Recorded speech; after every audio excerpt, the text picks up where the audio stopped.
Halo semuanya, balik lagi di Pengen Cerita Aja sama gua Aksa.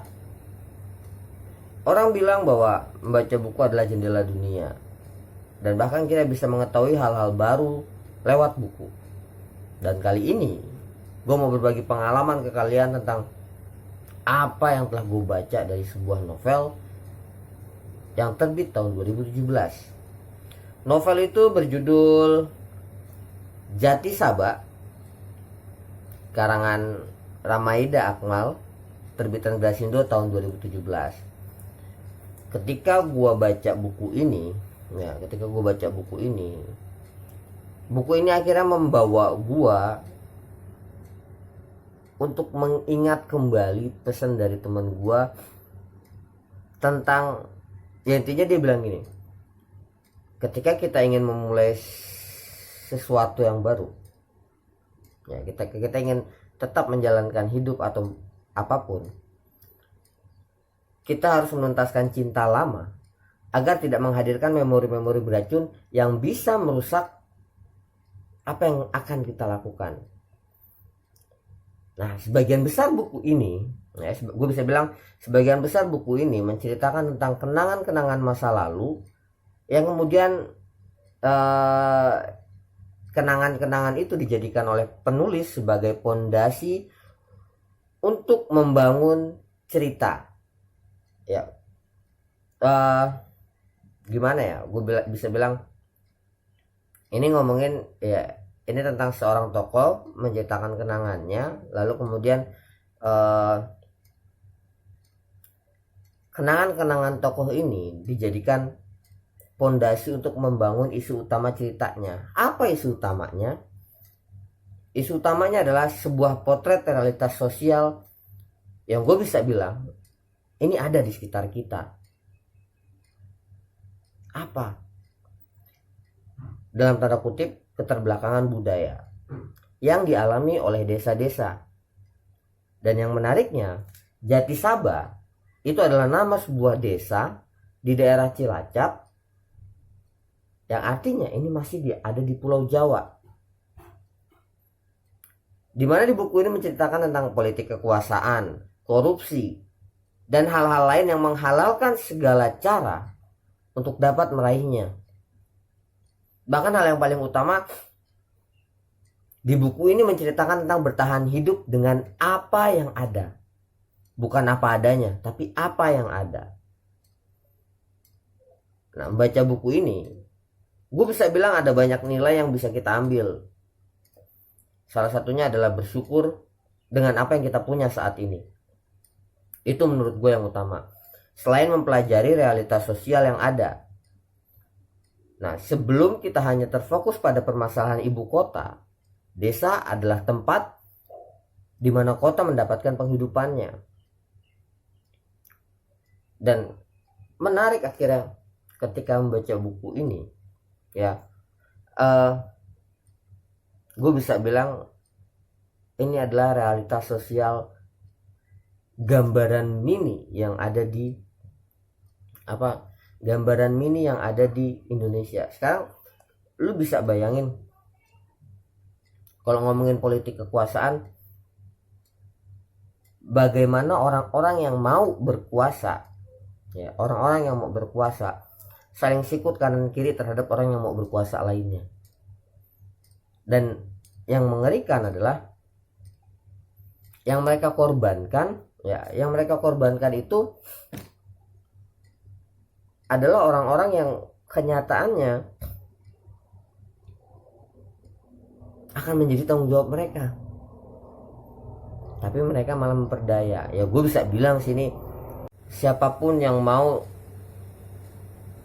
memiliki kekuasaan, ya, itu pasti akan ada sikut-sikutan dari orang-orang yang ingin berkuasa lainnya. Bahkan, ya, kalau gue bisa bilang dengan kondisi sekarang, bahkan ketika kita sudah berkuasa pun ada orang-orang yang kenyataannya ingin merebut kekuasaan itu dari kita.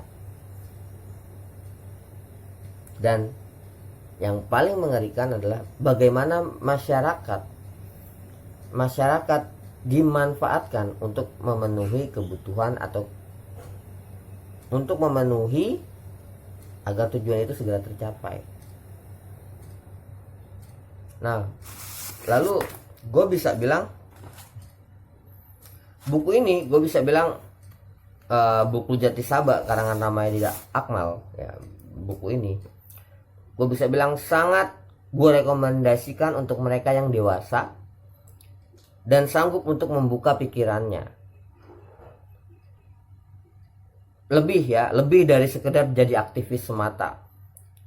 Karena gue bisa bilang ada banyak nilai yang dapat kita ambil untuk dicarikan jalan keluarnya jika kita ingin menghadirkan hal-hal yang nyata. Bukan cuma buat gua ketika kita cuma teriak menuntut ini dan itu hanya sebagian kecil jalan ya, karena kok bisa jadi mereka yang ikut teriak-teriak nggak tahu apa-apa. Nah, hal menarik buat gua, hal menarik lainnya dari buku ini adalah bagaimana kita diajak menggali nilai-nilai dengan menggunakan sosok wanita. Sosok wanita sebagai tokoh utama, dan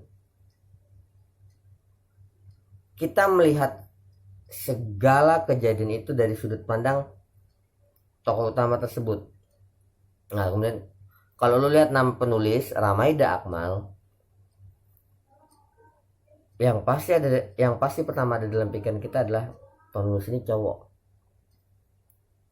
Dan awalnya gue merasa wah keren banget, seorang cowok nulis begitu luar biasanya.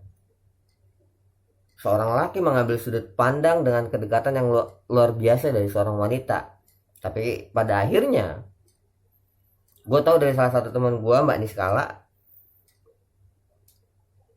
bahwa penulis ini adalah seorang wanita. Dan untuk itu gue mohon maaf banget sama penulisnya, Mbak Aida ya. Gue dikasih tahu Mbak Niskala bahwa namanya adalah Mbak Aida. Tapi di sisi lain, hal ini menunjukkan betapa suksesnya penulis menyampaikan kegelisahannya sebagai seorang wanita tentang realitas sosial yang ada.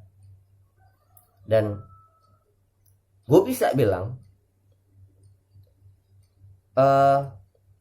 kegelisahan yang disampaikan oleh penulis mewakili banyak orang, termasuk gue. Oke, itu aja dari gue. Jadi kalau kalian tertarik sama buku ini, apa ya, gue bisa bilang